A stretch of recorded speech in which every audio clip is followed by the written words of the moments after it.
Ang pagtatayo ng toldang sambahan. Ika-40 kabanata. Sinabi ng Panginoon kay Moises, "Itayo mo ang toldang sambahan na tinatawag ding toldang tipanan sa unang araw ng unang buwan. Ilagay mo sa loob ang kahon ng kasunduan at tabingan mo ito ng kurtina. Ipasok mo ang mesa sa tolda at ayusin mo ang mga kagamitan nito. Ipasok mo rin ang mga lalagyan ng ilaw at ilagay ang mga ilaw nito. Ilagay mo ang mga gintong altar na pagsusunugan ng insenso sa harap ng kahon ng kasunduan. At ikabit ang kurtina sa pintuan ng tolda. Ilagay mo ang altar na pagsusunugan ng mga handog sa harapan ng pintuan ng toldang sambahan na tinatawag ding toldang tipanan. Ang planggana ay ilagay sa pagitan ng tolda at ng altar, at lagyan ito ng tubig. Ilagay ang mga kurtina sa bakuran ng tolda, pati ang kurtina sa pintuan ng bakuran. Pagkatapos kunin mo ang langis, at wisikan ang tolda at ang lahat ng kagamitan nito, bilang pagtatalaga nito sa akin, at magiging banal ito. Wisikan mo rin ang altar na pagsusunugan ng mga handog, at ang lahat ng kagamitan nito bilang pagtatalaga nito sa akin, at magiging pinakabanal ito. Wisikan mo rin ang planggana at ang patungan nito, bilang pagtatalaga nito sa akin. Dalhin mo si Aaron at ang mga anak niyang lalaki sa pintuan ng toldang tipanan, at paliguin mo sila roon.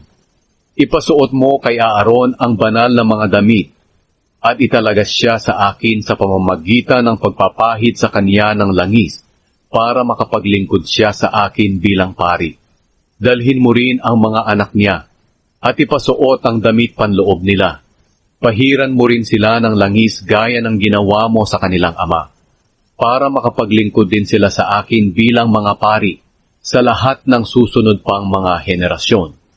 Ginawa ni Moises ang lahat ng iniutos sa kaniya ng Panginoon, kaya itinayo ang toldang sambahan noong unang araw ng unang buwan. 2 taon iyon ng paglabas nila ng Ehipto.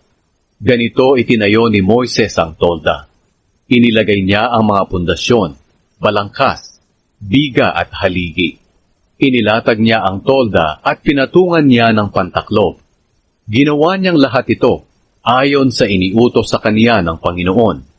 Pagkatapos, ipinasok niya sa kahon ang malalapad na batong sinulatan ng mga utos ng Diyos, at isinuksok niya sa argolya ng kahon ang mga tukod na pambuhat, at tinakpan ito.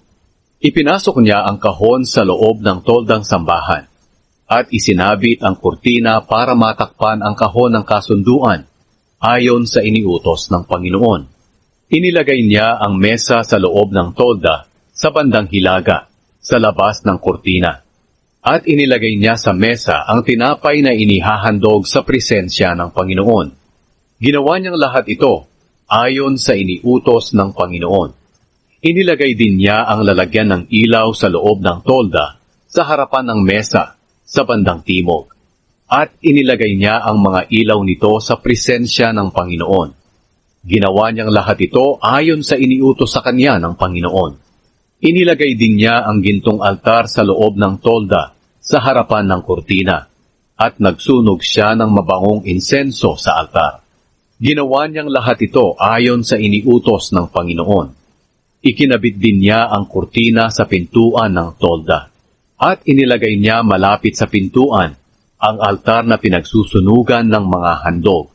Pagkatapos nag-alay siya sa altar na ito ng mga handog na sinusunog at mga handog bilang pagpaparangal sa Panginoon.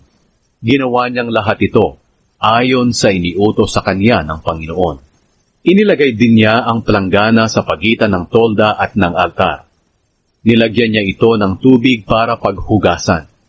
At naghugas sina Moises, Aaron at ang mga anak niyang lalaki ng mga kamay at paa nila. Maghuhugas sila kapag pumapasok sa tolda o kapag lalapit sila sa altar. Ginawa nilang lahat ito ayon sa iniutos ng Panginoon kay Moises. Pagkatapos, inilagay ni Moises ang mga kurtina ng bakuran na nakapaligid sa tolda at altar, pati ang kurtina sa pintuan ng bakuran. at natapos ni Moises ang lahat ng gawain niya. Ang makapangyarihang presensya ng Panginoon. Pagkatapos ng lahat ng ito, binalot ang toldang tipanan ng makapangyarihang presensya ng Panginoon na nasa anyo ng isang ulap. Hindi makapasok si Moises sa tolda dahil nababalot ito ng makapangyarihang presensya ng Panginoon na nasa anyong ulap. Kapag pumaitaas ang ulap mula sa tolda at umalis, umaalis din ang mga Israelita sa pinagkakampuhan nila. Pero kung hindi rin sila umaalis. Ang ulap na sumisimbolo sa presensya ng Panginoon ay nasa itaas ng tolda kapag araw, at nag-aapoy naman ito kapag gabi, para makita ng lahat ng Israelita habang naglalakbay sila.